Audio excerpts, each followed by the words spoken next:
Let me summarize a few things. Now, in college, of course, I dreamed of the eye as a superior control system.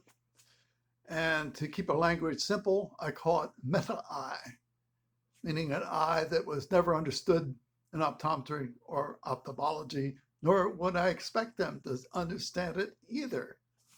It's a world separate from optometry or conventional definitions. So let me start this with a drum roll and a Stetson hat off for Matt and Alex. I never thought that could happen. I'd seen some of it with some people, but you never know. And I certainly would never make a claim like that. Never. So they did the impossible. Even so, you have Not who tried to do the same thing and accomplished zero. But that's reality. Difference of people. Don't attempt to explain failure. Don't ask me to get out of -2 doctors. Wrong question. So, of course, you know what Jacob Rafelson thought about it and wanted to accomplish. But he couldn't because of the ignorance of the public. And it really is what it is. In fact, people say I'm blaming medical people, I'm blaming optometrists. No. I blame my habits as a child, 100%. It's my fault. I didn't know what I was doing. Smart kids do dumb things, and they pay the price for it. So what stops prevention? At least I see two people get very close. They get to 20/60, and then they stop because they want to do it natural. And natural means no glasses. Well, I understand it's fair. I don't want prevention. If it means I use a plus lens and a Snellen, don't want to do it. And you made it to past the DMV, that's a total success by almost any standard. So that's the college dream. And then, of course, Jacob Rafelson. And Jacob Rafelson failed because the person he talked to was not a design engineer of control systems. And what you have to do with an engineer is explain to him how all eyes behave, the meta-eye, and then to give him the tools to measure, in my case, a Snellen and test lenses, and see if he has the intellect to understand prevention when he's at 20/40, to see if he can actually accomplish prevention by his objective measurements. It doesn't take an optometrist to do this. It takes an engineer who understands the meta-eye concept and apply it to himself. Thus, the optometrist doesn't have to do anything. The person does it 4 years in college. He knows the down rate's a half diopter per year if you're in college. So does he want to prevent it? And you never know. I just present the science and facts of the meta-eye, and then when he's at 20/40, even 20/20, he can decide whether he wants to do part of a scientific program where he controls all measurements and all judgments. Let's see. So I see that I have something like 400 viewers, subscribers. I have no idea who they are. And they say, I'm here for nearsightedness. And I say, no, you're here for your children in 10, 15, 20, 30 years. What do you want to do to help them? If your son's an engineer going to a 4-year college and he's measuring his refractive state as positive and he measures as negative, then it's possible for him to do what I'm doing, which is get his refractive state of his normal eye the change from a measured minus a half diopter plus a half diopter. Of course, this will have to be continued as long as you're in college. And if that daunts you, then you're not in the program. And if you won't make the measurement yourself, you're not in the program. If you don't know what you're doing, you're not in a scientific program. So that's both a challenge and a hope. Now, what do they talk about in optometry? They talk about going to slow it down. We really got to slow it down.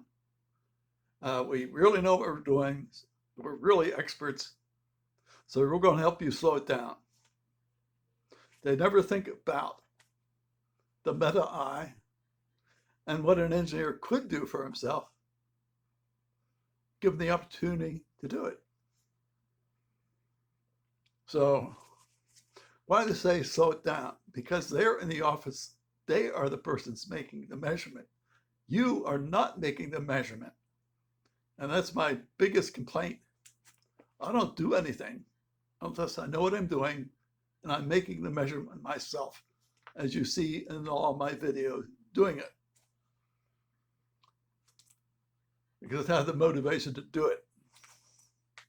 And of course, it's Rafelson's commentary. And I just posted a segment of it. And he thought prevention would be possible.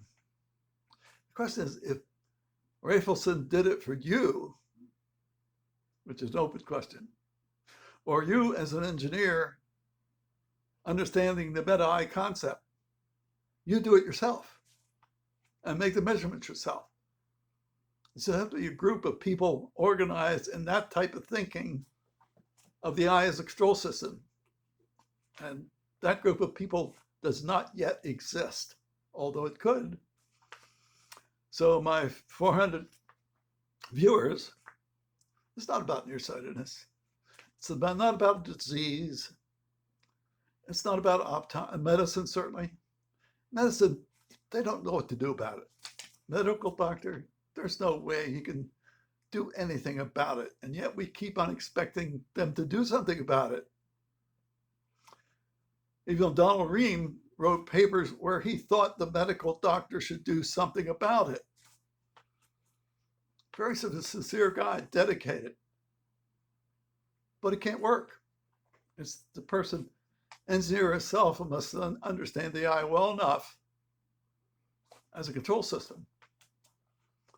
Be intellectually prepared with the measuring equipment to be in complete control, measurement control, which is what I am now.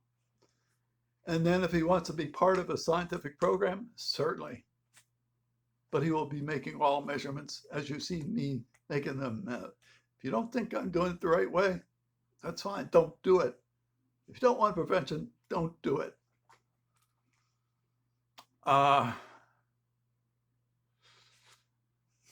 Actually, it was Francis Young. Incredible effort by Francis Young. Very, very much straight. I'm going to do it this way. I'm going to do this way. He kept it going. And that's where all the data comes from, which is totally ignored in optometry. And totally, absolutely denied, ignored, so forth. Professor Emeritus. So I shared authorship with him on a number of papers since I was a mere electrical engineer, where he was Professor Emeritus. So I shared his data and wrote papers with him as co-author.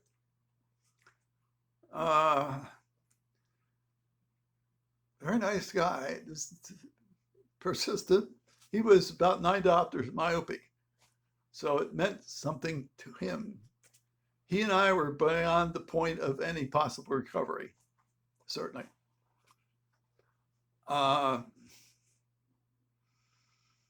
So that was how I think things could change for an engineer in college designing a control system. Sure, we can argue about it. Certainly should argue it. The fundamental eye, is it a control system? It's going to be one way or the other for the totally normal eye that evolution designed. Is that eye, as I measure it, either a sophisticated control system, feedback control, all that, or is it a bad camera? If it's a bad camera, I'm talking completely normal, absolutely normal. If it's a bad camera, then I'm totally wrong. And you'll find this out in the experimental data. If you can maintain those two separate concepts, so you're going to come out with either, yes, the eye is a sophisticated control system, or no, you're totally wrong. All completely normal eyes are not sophisticated true control system. And then we can go our separate ways, happy as clams. So add your own commentary. For, at the point I get to 2040, it's like I'm in heaven. I can probably do what I want to do. And Alex and Matt, they get to passing the DMV and they say, it's wonderful.